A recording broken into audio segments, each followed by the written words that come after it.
ঢাকা বিশ্ববিদ্যালয়ের বাস সহ অন্যান্য বাস যে চলতে দিব না সহ যে কর্মসূচি এবং নিউ মার্কেট থানা ঘেরাও যে কর্মসূচি দিয়েছিলাম সেই কর্মসূচি আমরা প্রত্যাহার করে নিলাম।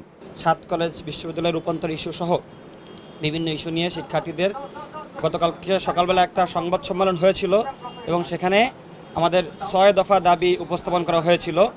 আমরা গতকালকে আমাদের যেই প্রথম সারির একটা দাবি ছিল সেটা মেনে নেওয়া হয়েছে। আমরা কালকেই সেটা নিয়ে সন্তোষ প্রকাশ করেছিলাম। আমাদের বাকি যেই 5 দফা দাবি ছিল সেটা মেনে নেওয়ার জন্য আমরা নতুন করে গতকালকে রাতের বেলায় সন্ধ্যার সময় আমরা 24 ঘন্টার আলটিমেটাম দিয়েছিলাম, কিন্তু আমাদের এই সরকারের পক্ষ থেকে আমাদের সাথে যোগাযোগ করা হয়েছে এবং আলাপ আলোচনার মাধ্যমে এই বিষয়টা সমাধান যাতে হয় সেজন্যই মূলত আজকে আমাদেরকে ডাকা হয়েছিল। আমাদের যেই বাকি 5 দফা দাবি আছে সেই দাবিগুলো আমরা এখানে উপস্থাপন করেছি এবং এখান থেকে আমাদের দাবিগুলোর ব্যাপারে অত্যন্ত পজিটিভভাবেই নেওয়া হয়েছে এবং এই বিষয়গুলো বিভিন্ন প্রক্রিয়া অনুসরণ করে মেনে নেওয়া হবে সেটা আমাদেরকে আশ্বাস দেওয়া হয়েছে। মোটামুটি আমাদের সব দাবিগুলোর বিষয়ে অত্যন্ত পজিটিভ এবং যেগুলো তাৎক্ষণিক মানে পূরণ করা সেগুলো পূরণ করা হয়েছে।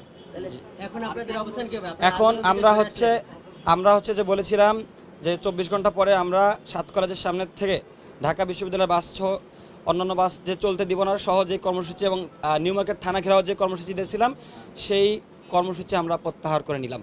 আমি একসময়ও ঢাকা কলেজের আমিও শিক্ষার্থী ছিলাম।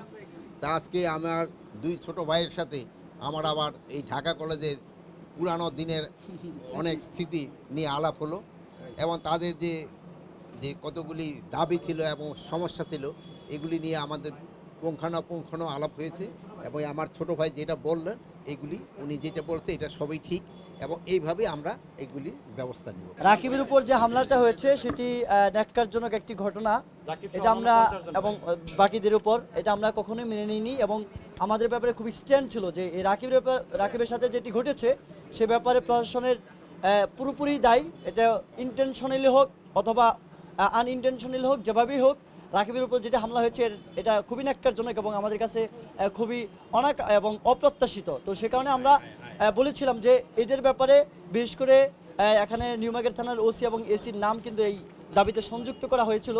তো সেই জায়গা থেকে তারা আমাদের কাছে 7 দিন সময় চেয়েছিল। আমরা বলছি না 7 দিন সময় দেওয়া সম্ভব না, তাহলে উদ্ভূত পরিস্থিতি এই মুহূর্তে নিয়ন্ত্রণ করা সম্ভব হবে না। সে কারণে আমরা বলেছি যে এটাকে আরও কমিয়ে এনে যদি 24 ঘন্টার মধ্যে করা যায় তাহলে সবচেয়ে ভালো। পরে তারা বলছে যে না, একটি তদন্তের ব্যাপার, তদন্ত এত দ্রুতই সম্ভব হয় না। তো সে কারণে তারা আমাদের কাছ থেকে 3 দিনের সময় নিয়েছেন। আমরা 3 দিনের সময় তাদেরকে আমরা 3 দিনের সময় দিয়েছি।